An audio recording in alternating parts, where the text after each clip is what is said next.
IMHO Talk Show. We are in this last hour joined by some good folks here in our city that do a little oversight work, because everybody needs checks and balances, right? Everybody got to answer to somebody. But now I am definitely delighted right now to be joined by a couple of members of the Police Citizens Oversight Board, civilian, Police Civilian Oversight Board, and none other than James and Inez. So thank y'all for joining us today. Thank you for having us. Yes, indeed. And I'm sorry, I kind of skipped the formalities. I know. I think you and I on a first name basis, right, Officer Gonzalez, right? So the official title is Executive Director of Police Civilian Oversight, and Mr. Walker here is the Management Analyst for Police Civilian Oversight. All right, good stuff. And once again, thank you all for joining us. So, but the PCOB, as it operates here in the city of Charlottesville, let's just start right there. For those that don't know, kind of give the background and the purpose. How about James? He did a presentation on this recently at our town hall. All right, good stuff. Sure, yeah. So as part of what I've been working on with some annual reporting is looking at the history of the PCOB. And I think a lot of people tie it back to events in 2017 with the Unite the Right rally, but really there was work going on long before that. It just was a progressive process that I think really was sparked off by that event in 2017. And so it's gone through a couple of iterations, but really the as it exists today was created by some state law that allowed localities to create these sort of entities and put some teeth behind them in terms of what they could and couldn't do. Okay. And that has allowed us to locally build an ordinance that tries to idealize what oversight looks like in a locality, specifically taking complaints and investigating those complaints independently of the police department, but also looking over the shoulder of their investigations and into complaints that they receive as well as auditing other aspects of the police department. One of the things that we look at is the budget, the police department's budget, and that's something that we will be releasing in a report pretty soon that looks over that. And we don't make judgment calls on what we agree or disagree with. We're just trying to present transparency in the facts so that the citizens can be aware of how money is spent or how practices and procedures are done.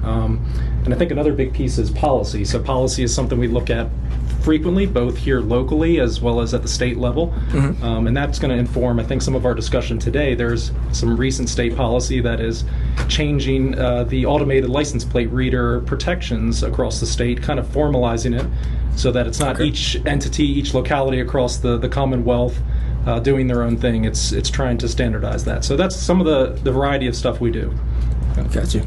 And Inez, did you want to? No, that's pretty much it. I mean, we've been, again, we're a team of only 2 people, so we have to prioritize what it is we do on a day-to-day. FLOC has, in fact, taken a great deal of our time simply because it's important to the community. They've expressed an interest, they've expressed concerns about how the system is utilized, and so that's taken up a lot of our time. And what Mr. Walker had focused on initially was the operational aspect of the FLOC system, right? In order for us to know what it is we can do with it and how it can benefit us, we have to know how the system works. So he spent a considerable amount of time looking at exactly what is it the system can and cannot do. We've met very frequently with the people at FLOC to try to get better understanding of like certain features and additional features that we don't have that we were contemplating acquiring if we could, but also making specific recommendations to them where we saw deficiencies or things that required improvement or things that were lacking completely that didn't exist that we thought should be audited. Mr. Walker got together with them and provided them with a list, very lengthy list of things, recommendations that we were making on how to make the system better, to which they seem to be very appreciative of. So gotcha. We've been engaging in that kind of thing. Good stuff. And there's another product too I wanted you to provide some clarity around as well. I don't know how to pronounce it, but the Peregrine system. Yeah. So what's the difference between FLOC and Peregrine? So the FLOC is an actual system that does a specific thing, which is to actually take pictures of license plates, vehicles themselves, right, and provides feedback to the system. So if you enter a search looking for a specific plate and that vehicle has actually gotten in front of one of those cameras, then it will hit back and let you know. You'll get a response back saying, hey, it went in front of whatever the camera location was at whatever time and date it happened. The Peregrine system is something different, and I think maybe James might be the better. This is the reason why I hired James, because he's technical savvy, just so that you. Okay. I'm the policy writer. I'm the one who actually does the investigation. But Peregrine is an entirely different system that will actually take existing systems that don't normally communicate with each other and glean that information, pull that information from all of them, so it's easier for us to extract the data that we need. But I think James could probably explain that more eloquently than I can. Yeah, and I'm not super well versed in the system, so I don't want to pretend that I've looked into it a whole lot. But as I understand it, the whole goal is to aggregate data from multiple systems into a single location that makes it more usable and reportable. And so if you think about it, right now there are systems that take incoming calls for service, for like when you call 911. There are systems that have body cam footage. There are systems that have reports related to the use of force or other required reports that officers have to do. And these are all in different places and different systems and different functionalities, different ability to audit and report on them. Peregrine would effectively bring all those things together as best it can over time and give the police, as well as us as an oversight entity, a way to audit and look through data in a more comprehensive, collective manner. And so the goal of that is really just to make data easier to access and to use, to implement. Gotcha. And so that, because that reminds me of a CBS report as well that came out that was saying that the chief was disconnecting from like a national system that would allow other jurisdictions to be able to share the city's information from their flock cameras. So is that where Peregrine comes into play, or entirely different situation? Okay. So what the chief did was, in response to some community concerns that were expressed during a city council meeting, what he did was he eliminated sharing information. Well, from the very beginning, let me clarify something. So from the very beginning, he was never sharing information with entities, law enforcement entities outside of the state of Virginia. So from the very beginning, he was only sharing within the state. However, after certain concerns were expressed at a recent, a few weeks ago, at a city council meeting, he then stopped sharing information with everyone. So it was only being utilized locally. Just for the department. Correct. Okay. So at this time, just to provide more detail there, the only individuals who can actually search records on the 10 devices in the city of Charlottesville are Charlottesville city officers. And we also have access to the system. Other than us and the Charlottesville Police Department, nobody else can see any data related to those cameras. Anyways, you can come around here if you want to. Like I want to be the voice behind the curtain. All right, I said God's eye, so people that look at Fast and the Furious and whatnot kind of understand what you're actually saying, so I'm gonna talk in layman's terms. How many officers are there for the Charlottesville City Police Department? I want to say approximately maybe 120. 120 is a round, rough estimate. Okay, so let's say we're not talking about that. Do you know of 120 people that have your personal information? Absolutely. Sad but true, yes. Yes. What about you? I would say yes, in terms of if they looked me up on social media or other things like that, they could know quite a bit about me. And I know everybody. So. Right. my point being, right, is that the only pushback I see is that the police department is here to help and serve the community. But I don't, everybody wants the police when a problem goes wrong, and everybody wants to be left alone when there isn't a problem, regardless of what your financial status is, where you live, whatever. But my only concern is that, if you, as a person and a human being, we grow up around people, we kind of know what people are into, their family history and everything. You can't unsee what you know about a person. So if you know a family has a history of X, Y, Z, and you have the opportunity to look into where this person's location is, especially if you're trying to climb the ranks, then that leaves us with situations to where the PCOB has to be called in because somebody feels like they were done unjustly. And if I have access to a system, I kind of know how far to go with it. Because they're human beings. So I give that grace to say, okay, Is everybody going to operate 100% within the lines? No. But the one time that it doesn't happen correctly, does it end up leaving somebody with a sheet on top of them because the situation escalated and it was never supposed to be that way? I was recently pulled over, and I had just bought a new vehicle the other day, and a lady, one of the female officers told me that be careful when you leave from here because the traffic guys are going to be, because it's been pinged, they're going to be looking and trying to, this was what she told me. So that may or may not be true, but if that's her truth, think about it. If that's her truth, then when anybody comes in contact with her, that is the truth at that point in time, and then you have to have your day in court. Mm-hmm. And that's been the problem with our community, is being able to have an accurate day in court. So again, a lot of incredibly valid points, and I think you are sort of, what you're saying resonates with a lot of the people in the community, so I'm not going to be dismissive of what you're saying, because it's very true. It's very real how the people feel. That people are paranoid these days, right? The advances that are happening with AI certainly don't help us as far as to allay those concerns that people have, because it's advancing unbelievably rapidly. But as far as the system itself, speaking specifically about FLOC, I can't speak to any law enforcement agency other than the Charlottesville Police Department. The FLOC system doesn't, I think, necessarily work the way that most people think that it does. Can it be abused? Of course it can.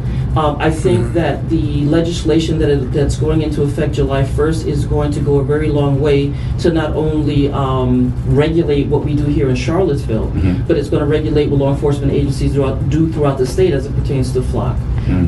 And it's one of the strictest legislations thus far that I've seen presented concerning this type of operating system. So in that sense, I think that the legislators may have been listening to the concerns from the community, or whatever their motivation was. They're certainly going in the right direction, because remember, this was a completely unregulated technology before the state legislation takes effect July 1st. So there's that. Now, as far as pinging, let me say this to you, and this is a fact. No one in the Charlottesville Police Department is monitoring FLOC 24/7. They don't. They don't have the manpower to do that. So they don't use it for traffic regulation purposes. They don't issue it. They don't use it for traffic summons issuance. They only use it, and again, we can say that thus far they've only been using it that way because we actually conduct those audits, and Internal Affairs conducts audits. So not only are we conducting our own audits, but we're conducting audits of the audits being conducted by Internal Affairs. And the chief has been very serious about engaging in discipline when it comes to misuse of any of his systems. That hasn't happened with FLOC by the good grace of God, but he has, and I can't obviously get into specific discussions about administrative investigations of personnel, but he doesn't have a problem terminating people. I can tell you that. So that's something, at least, that's good news in that vein. But as far as FLOC, again, remember that the officer has to be engaging in a very specific search for a very specific reason that they are obligated to articulate. There's a specific section in the FLOC system where you have to enter, it's like a little narrative, a brief narrative of why you're doing this search. And if you don't have a justifiable reason for conducting that search, we're gonna see that where it's blank, and we're like, wait a minute. And we have to cross-reference. So when Internal Affairs does a FLOC audit, for example, they're going to look at the search that was conducted by the officer. They're going to look at the case number associated with that, if there is one. If there's not a case number, there should be like an event number or incident number that's generated from the ECC, the Emergency Communications Center. And he then has to cross-reference that information with the LRMS system to see if there was an actual event that's consistent with that number that they provided, to make sure that it was a legitimate search. The one good thing, again, about the state legislation is that's a requirement now statewide. It will become a requirement statewide that they cannot, they have to have reasonable articulable suspicion or probable cause for entering that information for engaging in that search. Let me say that. It's a very stringent requirement. The other thing is they now are going to be obligated to start reporting to the state police very specific criteria that's contained in that new law to the state police, and so the local law, the state law takes effect July 1st. The reporting requirement takes effect April of next year, where they were all in the state are going to be obligated to report to the Pennsylvania State Police. One quick question, Charles. So just so I understand, the Charlottesville Police Department is separate from the state police, right? That's correct. So when it comes to organizations like, for lack of a better term, SWAT, or when they're our SWAT or their SWAT, or well, that's what I'm saying. So because to my understanding, a lot of these SWATs are combinations or different entities together, like when we used to have, like, well, I think it was PD Task Force 9 or something like that they used to have. So I don't know anything about that, but I will say to you that it's not unheard of for multiple organizations to engage in a joint law enforcement, whatever we want to call it, search, whatever. Together, they can do it individually, they can do it collectively, so that's not impossible. But again, I don't know how the whole flock information would tie into that. Yeah. I'm sorry. We were just over here talking ourselves. That's why I need you to come over here with me. Give her her mic. I'm just trying to get an accurate. A lot of things are pretty much, in my humble opinion, at the police's discretion. Especially when you're figuring out the new systems that you're implementing, right? Correct. So in that, I'm fearful that the public gets caught in the gray, because you have what the city administration or the state or the Senate or whoever is voting on the laws, right? But you also have where you say, okay, we're going to do this as a trial basis. And anything that I've seen in my past history, I was a criminal, right? I'm going to go ahead and just say that, right? So I knew about blue light districts and flock and Baltimore, all that type of stuff, right? So I'm gonna cut to the chase. So I understood a lot of how to get around the camera system at one point in time, right? But I also understand that it was considered a war on drugs at that time. And nobody has lost that knowledge from the war on drugs, implementing it over to, let's say, we're looking for people who may not have citizenship, or people who have no license, or people who, they hear gunshot somewhere, or, And one of the worst things I think we got a little car that runs around here that sounds like it's backfiring, sounds like gunshots all the time, right? So if that sound is pinging all over the place, right? Then you have a system that's picking up inadequate things, trying to decipher, was it a fire? We got 4th of July coming. Was it a firecracker? Was it a gunshot? Was it this car? And in that, it seems like the community gets caught by the wayside, because then you have probable cause or suspicion, or, if they come up to me and, let's say, for instance, I'm just nervous because of the community I come from. And then the officer said, well, you look nervous. Well, I'm nervous because of your badge and your gun, or I may be trying to do right now, I might not quite got it together, child support might have suspended my life, and I'm going to work, or there's so many situations that end up leading to probable cause or reasonable suspicion, or the gray area by which the system can implement its force. So knowing that, and knowing that a new system is getting put in, how would you suggest that the community interact in this situation? All right, so you brought up a lot of very important points. I've lived a lot. Right, but multiple, right? So we could talk about this literally for like hours and hours. Well, Charles ain't gonna let that. No. First of all, obviously, I'm never going to be dismissive of what it is the community feels about the police, and certainly officer discretion is a huge factor in a lot of what can go wrong, right? But I can tell you from the jurisdiction that I came from, we tried the zero tolerance policy approach, because again, we had a lot of complaints about the whole officer discretion thing, and we went to, okay, well, the only way to address officer discretion is to create a policy that removes their discretion. But that means that 100% of the time, whatever offense that you encounter, you are going to have to take a police action on. So imagine how many people that wouldn't get tickets previously would be getting tickets now, because we didn't have the option not to. So again, you wouldn't be surprised to know that maybe lasted all of 2 months before we went right back to how it was before. We had a long discussion about this exact thing. We did. Remember. And not just James and I, but I mean, we've had this discussion with previous boards, PCOB boards, because they didn't truly understand. Again, the whole officer discretion thing can go two ways. So yeah, it can be abused by a police officer, but at the same token, a police officer does have discretion not to do a thing to you. Sadly, in the environment that we currently find ourselves in nationwide, there's a lot going wrong in law enforcement, and it doesn't help that on a nationwide level, it seems like we're kind of like not holding people accountable even more now than we ever did before, which is very unfortunate. But what we have to do on a local level to try to allay the concerns that the people in our community have is to make sure that we constantly communicate with them facts. So we obligate the chief of police and the members of his department to engage in community outreach, to educate them on what it is we're doing and how we're doing it, to have the city council do the same thing, to be very just transparent about everything we're doing, because you brought up something about a car backfire being construed. That's an entirely different system, and I don't know if you know that it exists or not. That is not Flock. Flock will not pick up on things like that, but there is a system called ShotSpotter that actually does that very thing that you suggested. And it's like AI, right? It's up to the system to eventually learn as it hears more and more sounds to, decipher that this is a car backfire versus a firecracker versus an actual firearm. Now, that didn't negate us having to respond regardless of where I came from, because we had it.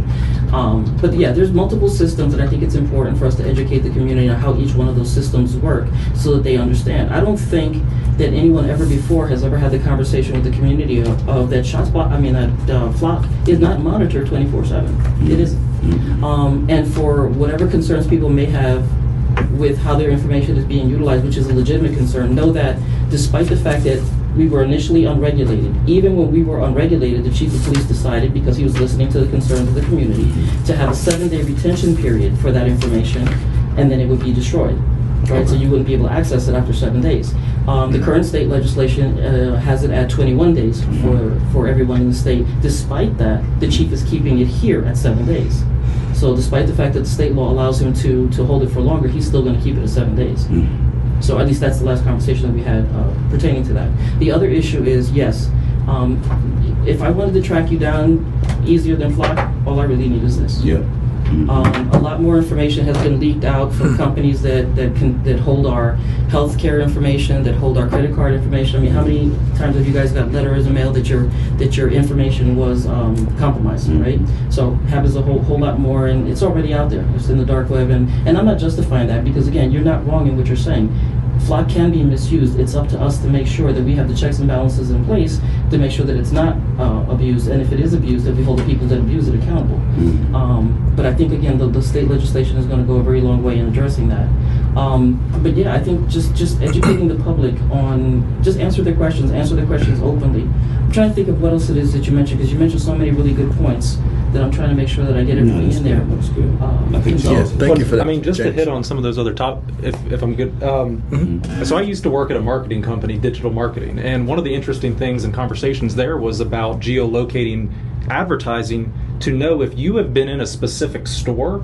Now, it doesn't track your name and that type of information, but it will know that this individual meets these criteria, this level of income, owns a home, but has this and that, and we know that we need to target this ad to this person because they went into Target on this date and they were shopping for these items. Right. And so that level of information exists and is there. And the question then is, okay, we're taking that type of information over into a law enforcement situation. And so all of a sudden the stakes become so much higher. People don't like it in the commercial realm as well. Exactly. But the key, I think, is educating, like you were saying, on what the system truly does and does not do, what type of information comes out of it, how it's being used, and the knowledge or the ability to say, James Walker did this in the system on this date at this time, he found this information, and here's what he did with it. And I do believe that the state legislation, as we know, because we've talked to Flock, is actually forcing them to make their auditing system more robust than it currently is, because they want to sell to a statewide law enforcement agencies, and so in order to do so, they are going to have to comply with that law, forcing them to change that system. And I've actually been pretty surprised at how willing they have been to sit down with us. We only have 10 cameras in the city of Charlottesville. It's not a big customer for them. However, they've been willing to sit down and talk to us and listen to us. And some of my perspective comes from education. I oversaw an IT department during the pandemic in a school system. So, we had to do a lot of monitoring of students, and there's major privacy concerns there. And so just understanding the systems that we used in education and trying to apply some of those principles over to law enforcement, I think, is actually very valuable. And so that's some of the insight that I'm trying to hopefully provide to the company directly as well. Yeah, and James, one of the things you mentioned earlier to make sure that we like close that that question is that like there are. There is like sort of a mass surveillance that's happening sort of like across jurisdictions, meaning that there's people who can access the records of other jurisdictions that are like tied into the system, and so from my understanding is like, you know, kudos to the Charlottesville Police Department for recognizing that and wanting people to feel like that at least their information was safe here. Like you said earlier, the city of Charlottesville Department sees what you know, like what it cameras captures, because there's been like, I want to say it was like Dallas, Texas or something, that was able to find somebody in another area based on them being like, you know, like being you know, under surveillance by a camera in another location. So there are some jurisdictions that are at least trying to cut that off so that they maintain their, you know, their own population, so to speak. And so I do want to clarify, right, because a lot of times when people hear the term surveillance, they think of a camera that's constantly recording. That's not what we have, right? So these cameras are not cameras that record constantly. They take snapshots so that we're clear. So there's still photos of the vehicles and plates that pass in front of them. So it's not constant surveillance. They wouldn't have honestly, financially, would be burdensome to actually have the cameras. Now, do they exist? Yes, they do. They just don't exist here. Right. We don't have that here. But the other thing to consider, because again, I didn't want to leave here today without saying one thing. I do understand the concerns about, you know, all of this technology, and people are justified in having those concerns. I will not even remotely try to diminish it because I'm concerned. But at the same token, again, it's up to us to be responsible in terms of our auditing of these systems and holding our people accountable to make sure that they are doing what they're supposed to do. But we also have to look at the positives, right? So for the people that, for example, say are paranoid or deeply critical of these types of systems, would you feel that way if you experience some of the things that some people here locally experience, where there was a homicide committed and the flock system is what allowed the police department to apprehend the individual in question probably a lot more quicker than they would have had they not had the system, or the fact that there was a missing child and they were able to locate, you know, utilizing the system, you know, where that child was, right. You know, so there's a lot of good, or the two most recent shootings that we had in the downtown mall that were resolved also through utilizing the flock system. So there are its benefits. So it's obviously a balance, and we have to strike. And I guess it's up to the community to decide, you know, when you put it on the scale, like what's more important to you. Because again, if it happened to you, would you have wanted us to have that technology to be able to resolve that quicker? So it's a balance. Yeah, and I'm definitely not disregarding anybody else's take or perception as well. But at the same time, I must say, and James, you know this from being IT as well, is that we tend to randomly sort of pick and choose like what we get in an uproar about when there's already systems in play, like you were saying about the geolocation and stuff, right? It's like, you know, like some of y'all may remember when people were talking about even like social media, and like the political campaign using like certain feeds from social media, right, and things like that. So it's the same thing as like privacy. If we're honest about it, like privacy is at an all-time low. Yes. Right? And it's almost like just the fact that people don't think that their information isn't already being tracked, or even the fact that you have a cell phone in your pocket, that your location isn't being tracked. You know what I mean? So it's almost like that the flock camera is sort of like a lightning rod, you know what I mean? Like, you know, that can be used to kind of be a fall guy and say, this is going to be the epitome of a breach in privacy somehow, right? But if we really are, you know, concerned about that, then I'm just saying we need to kind of take inventory of a lot of things that we are connected to, and realize like how much of our information and of our travel is actually being tracked on an everyday basis before the city had these cameras. Right, and so we talk about the social media and their algorithms and how that was utilized to you know, I guess sway the outcome of the actually the most recent elections, to be honest with you. But also, I'm an old school police captain, right, from Newark, New Jersey, and long before Flock and any of these things ever existed, if I wanted to find you, all I had to do was go to Verizon or whatever the carrier was and have them triangulate your location, and there it is. So again, we were tracking folks' movement long before. But even then, you had to have a reason for that. You had to have a search warrant for that, for those of us that were doing it the right way anyway. I think the biggest, if I may, I kind of want to address the elephant in the city, so to speak, is that the problem with it is that, one, from my visual standpoint, and this is just the way I see it, the police force doesn't exactly match all of the community that they serve, like demographically. So then you always run it, especially here in Charlottesville, you run into people's racist ideologies and now having more power than just the badge and the gun. And I get worried when anybody tries to acknowledge that that doesn't exist, so it's not a bigger problem, And I mean, because if you're honest with it, you say, yeah, it does exist, man. I mean, it's just people are people. People have different experiences. Just because they have this job doesn't mean that they lose how they feel about a situation. Yeah. But Ray's, I got to say that to me, the only way, because I hear that a lot, the only way around that is if we're training and recruiting the future police officers from that actual city, because sometimes people will say if it's white officers in a black neighborhood, well, we have black officers, and I see black officers in black neighborhoods, but a lot of times just because you black doesn't necessarily mean that you understand the neighborhood.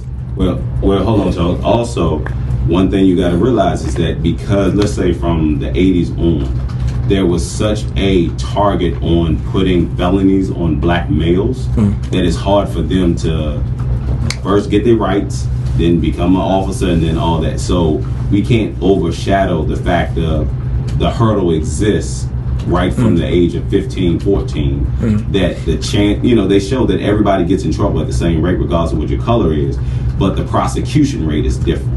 So then at that point, being excluded or being not able to become an officer is already put into, into your jacket. And on top of, if you had a father or uncle or family that did wrong, then you're starting to be looked at differently, especially if you grow up in an area that is high crime, because no man is in the house, mom is trying to raise me and multiple kids or whatever the situation is. So the deck is stacked. So even if we look in the city to make it, how many of those people, by the time they're able to go to the police force, are actually able to go to the police force? And that's a legitimate concern, right? And so that's not just a local concern, but that's a nationwide concern too, including the fact that just people applying for the police department is down nationwide. And a lot of that has to do with the fact that they are being held accountable to a greater level than they were before, at least before this most recent election anyway. The body-worn camera situation obviously is something that people consider. But I'm not even going to try to remotely dispel anything that Razor said. He's 100% correct about all of that. So it doesn't make it a little bit more challenging to try to recruit personnel to the agency that are representative of the community that the agency is hired to protect, right? So that is a legitimate challenge. With the Charlottesville Police Department, when the chief came in initially, they were already down, about 33 at least, at least 30 police officers they were down. He has actually made a full court press to try to recruit individuals, and yes, he has had to go extended outside of the city of Charlottesville to the state, to the country, to try to get the people he's looking for. But he has done, I think, a pretty decent job in trying to recruit people of color, women, a little bit more representative. But to your point, I think it's also true that the trade-off there is that they don't necessarily immediately know the community that they're serving. So that could be problematic. But of greater concern, and I'm not trying to stir up the hornet's nest or anything like that, is I have to ask also the question, the racism that we're talking about does not just happen. I think you alluded to that. It doesn't just happen in predominantly white police departments. I came from an organization that was very representative of the community, and yet we still had a lot of that going on. We still had a lot of the challenges that Razor talked about as far as men of color being targeted at a higher rate than anybody else, and the prosecution certainly was significantly different when it came to men of color versus white men. So that's a very real thing, and I honestly don't know what the answer to that is. I don't know how to resolve it, because a lot of these places where this is happening are controlled by individuals who are in charge of those cities that are people of color. So why is it still happening? And my answer to that would be it's the representation, or it's the it's the relationship. I think it's mainly the relationship, because even here, while we have demographics, of young men of color who get caught up in the system at an early age, we still have a very high, graduation rate as well, and we have plenty going off to college and all that good stuff as well. But even those qualified individuals still probably don't want to be police officers. You see what I'm saying? So it's not just that it's because they may have a criminal record or whatever the case is. I think in general we still have a lot of work to do when it comes to improving a relationship right? Like, between the police and different communities, and once again, being a police officer something that a young black or brown kid wants to aspire to be, right? Because I think right now the majority of them have a negative take or view of law enforcement in general. I think that's a big part of it. But we do have a question that came in as well, and it says, let's say that they don't have RAS, like you mentioned, is required, or even thought that they did and was entered into the system to help locate, and so I guess the question is, could that backfire and put a target on the wrong person? And what are the checks and balances to correct that, to make sure that it's corrected in the citizens' favor and to respect their rights? So if I'm understanding that correctly, like, you may catch a tag or a car or whatnot, and but it like maybe it's registered to a different person or whatever the case is. So what are the checks and balances there to make sure that it's working in the citizens' favor? All right, so I'm not going to suggest that mistakes can't happen, right? They can always happen, so it all depends. But I can tell you what the policy says, right? So the policy requires the police officer. It's not enough for us to get an alert on a plate. So if a police officer responds to an alert associated with a flock, and they pull a vehicle over, they must first independently verify that all the information is correct before they even pull that individual over. So there's some checks and balances that are built into the existing policy, even before the state law takes effect, that is supposed to prevent that. So they are supposed to independently verify information before they take a police action. Okay. And I'll speak to just one other element of that. Is one of the initial, like, how do we get an alert to begin with? Well, there's two functions inside the system. One is a search, where I can just enter information at will. I could enter a plate number, I could enter a vehicle make and model with color, things like that, and that requires the reason and case number or incident number, and we can tag that directly to the user that put that information in. There's another side to the system that allows for a hot list to be created. Now, there are national hot lists, there are state hot lists, and these hot lists would be specific to a thing like stolen vehicles or stolen plates, warrant out for arrest, a specific investigation, maybe on a homicide. They create a hot list specifically because there were 4 or 5 vehicles in the area and they just want to track those 4, right? Missing individuals, another one. And so those hot lists, we can also see who created them, when they created them, and those also require reasons to create the list to begin with. Then that list takes effect where the system is cross-referencing against that list on a constant rotating basis. But we can see every action that is taken with that list, what's added, when it's added, who added it, and why. So just understanding that dual aspect of the system is important too. Okay, on that hot list, you named the big 4, but does that hot list become created for dead tags or driver inspection or driver's license or anything like that? Absolutely not. So there is no DMV related information. So in other words, we're not sharing information with DMV. DMV is not sharing information with us, and when I say us, with the system. So no, it is not for purposes of issuing summonses, finding out who's registered, not registered, insured, not insured. That is not what flock is for. Okay. And it's not how it's used, at least not in the city of Charlottesville. It's not.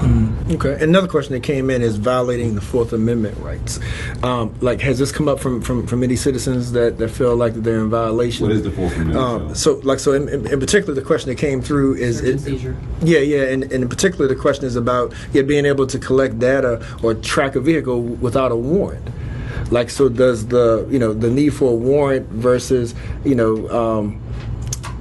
like someone's privacy, as far as their personal possessions, like, how does that come into play with the cameras? So that's an excellent question, right? So if you have a criminal investigation that happens as a result of, say, a shooting that transpired, right?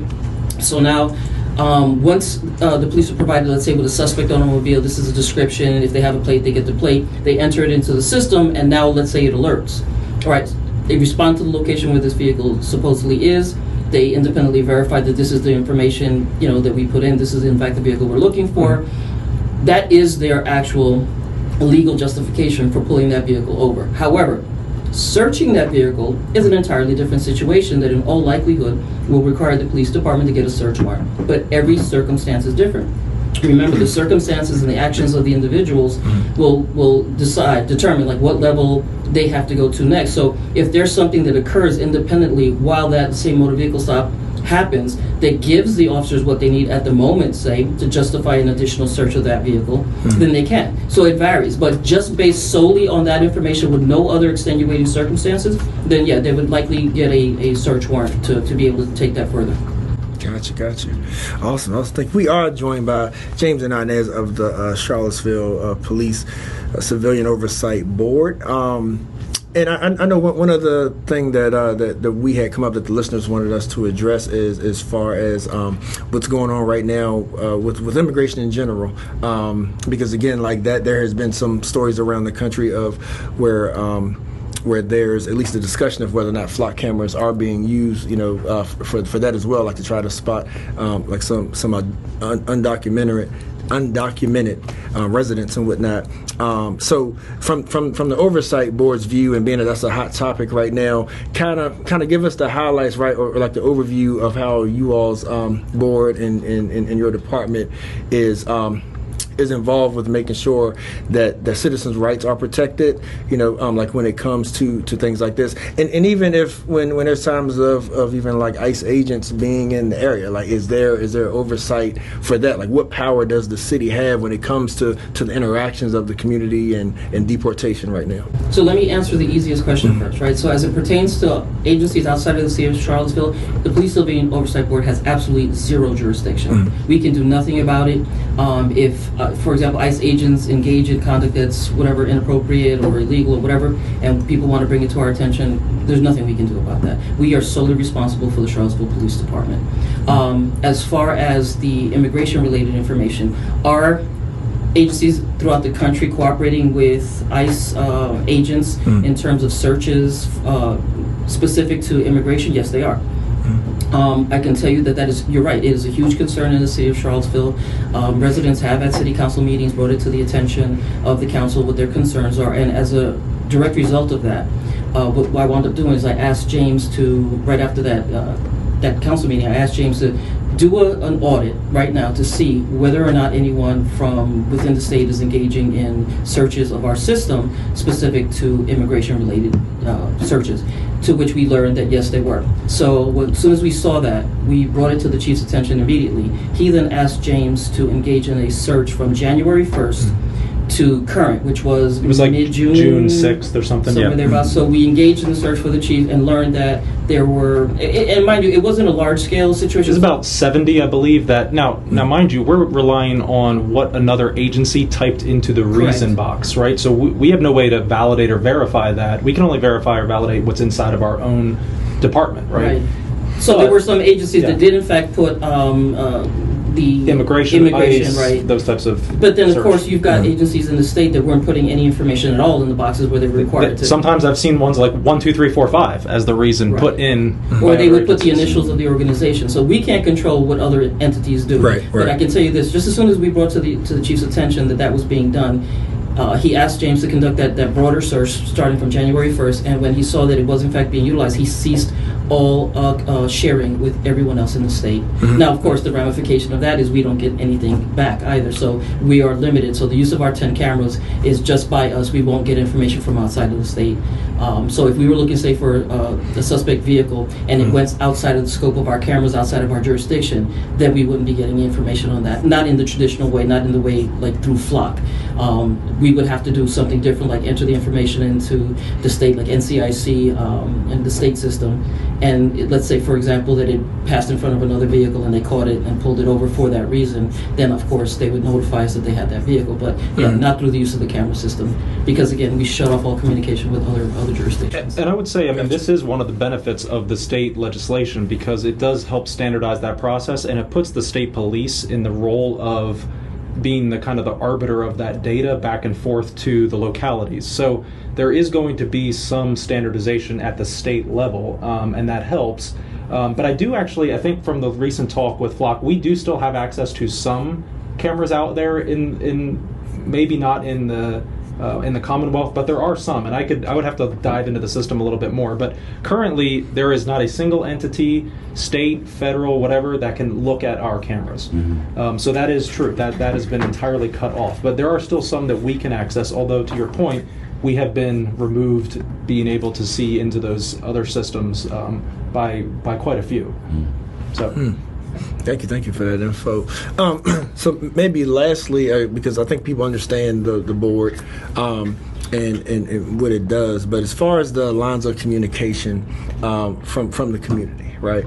Because I think with the PCOB, like a big perception is that the community sees it as really like what the name says, right? Like the oversight for the police. So if someone has an issue with our local police department, are there channels to where like they could address it through the PCOB, or what would that channel be? Because that may be a myth that needs to be dispelled, but that's what some people think that the intent of it is that like this is the voice that if civilians have an issue with the police, then this is the board that represents them. So can you, what clarity can you provide around that? That's hot topic and I don't know, loaded question, right? Yes, it is. So theoretically, the answer is yes, right? You are supposed to be able to come to us if you have concerns about the police department, and if you don't want them to investigate that complaint, you are supposed to be able to come to us, and we are supposed to be able to engage in that investigation. Theoretically, the answer is yes, right? So if I had the time and the personnel to engage in investigations, then yes, that would be the case. The board itself, on paper, the law says that yes. Do they have the bandwidth to do that? And that's the question. They do not. You have to look at the board meets once a month. And in reality, the local ordinance only requires them to meet once quarterly. So if they were actually meeting once quarterly, imagine how much time they would have or not have to engage in investigations. Investigations are very time-consuming things, and I don't think people have a true understanding and appreciation of what is it that goes into an investigation. This isn't CSI Miami. This isn't all these TV shows where they resolve the issue in like 30 minutes or 45 minutes in commercials, right? It doesn't happen that way. And a lot of the tools that they use on TV are not real. And so it's very time consuming. You're talking about you'd have to, speak to everyone, including the individual who made the complaint, any additional witnesses. You have to attempt to locate independent witnesses. You're going to have to speak to police officers, and you have to have the legal ability to speak to police officers, for example, which the board doesn't have. They can speak to the board voluntarily, but the board cannot compel police officers to cooperate. And that's a protection that's offered as a result of Garrity versus the state of New Jersey, because if they do speak voluntarily, anything that they say can be used against them anywhere. Criminal courts, civil court, and administrative investigations as well, for the purposes of discipline. So you have to be an employee of the city to actually compel another employee to speak to you as it pertains to administrative investigations of personnel. But again, very time-consuming processes. You have to look at video footage. So let me give you a perfect example of, let's say, an incident involving a motor vehicle stop where you had multiple officers responding. Let's say it was a high-risk stop. And let's just say the entire interactions from start to finish was, let's say, an hour, and you had 6 police officers respond. We can't fast forward through that video evidence. We have to look at it. So if it's six police officers and 6 hours worth of information, that is we have to look at each and every one of those videos. So it's we could literally take an entire day just looking at video footage. And there could be witness video that is provided as well, so that could add. Right, because the goal is to also try to find independent video, independent of the police camera. So you want to go to the location, see if there's any cameras at that location. So it takes time. That's not something that's within the capacity of this current board. They just can't do it. Most of these people have full-time employment. These are professionals. We have, we had 3 attorneys, a clinician, a psychologist. So these are people, a professor. Full-time professor. So they don't actually have the time to devote to a full-blown investigation. So theoretically, the answer is yes. Does the ordinance say that they can? Sure. Can they really do it in practice? No. No. That would have to. Is that a goal? That would fall on us. Yeah, I mean, but is that a goal to be able to outfit it? It's to have that capacity. Again, I think that's up to the council and the people that I answer to, up to the community. I can tell you that if this is what they want, and I think part of the problem, if I'm being really honest about in the 2 years that I've been here, what I believe was the issue is that when they put that ordinance together, the individuals that did, they had very good intentions. But if you're pulling information from other jurisdictions, you don't necessarily understand whether or not it's applicable in our own jurisdiction, because we have our own laws that we have to comply with. So I think when they were pulling all this information together, they did not realize that you're pulling this information from ordinances that existed for full-time boards that were paid by the jurisdictions that appointed them. And so ours is not a full-time board. They're also not compensated, right? They can't be compensated because there's actually state-level legislation that prohibits them from being compensated, because only boards that are considered advisory boards can be, right? The municipality has the option to pay them. It's not mandatory, but it's optional, and so they don't fall into the category of advisory. So if the community wanted them to be able to do all the things that are listed in the ordinance, then the reality is you would need a full-time board. Now, whether it's a full-time board of volunteers that don't care about being paid, or ones that want to be paid, it still has to be a full-time board, because what's required of them is a lot. It's just an absolute lot. Okay. Hey, Charles, let me ask this real quick. All right, so let's say we go ahead of that. Let's say that the community is trying to not even have to deal with the PCOB. There was a let's just say, for instance, let's go back a few years ago when there were some issues with police stops, and some people were saying that the problem was that the community wasn't complying, right? Like that was a thing that when people of color were complaining that, you know, police were going too far in situations like this, people who were in support of the blue, would say, well, you're not complying to what the officer said, right? So if we go back, instead of talking about putting a Band-Aid on the situation, talk to the PCOB, talk to the police department, saying I was unjustly done, whatever, how would either one of you suggest that when a stop takes place, you don't know if it's flock, you don't know if you made a lane change, you don't know, whatever the reason is, what would you two suggest people's interaction be with the police officer, especially if you feel like you're not being given the correct information as to why the stop is taking place?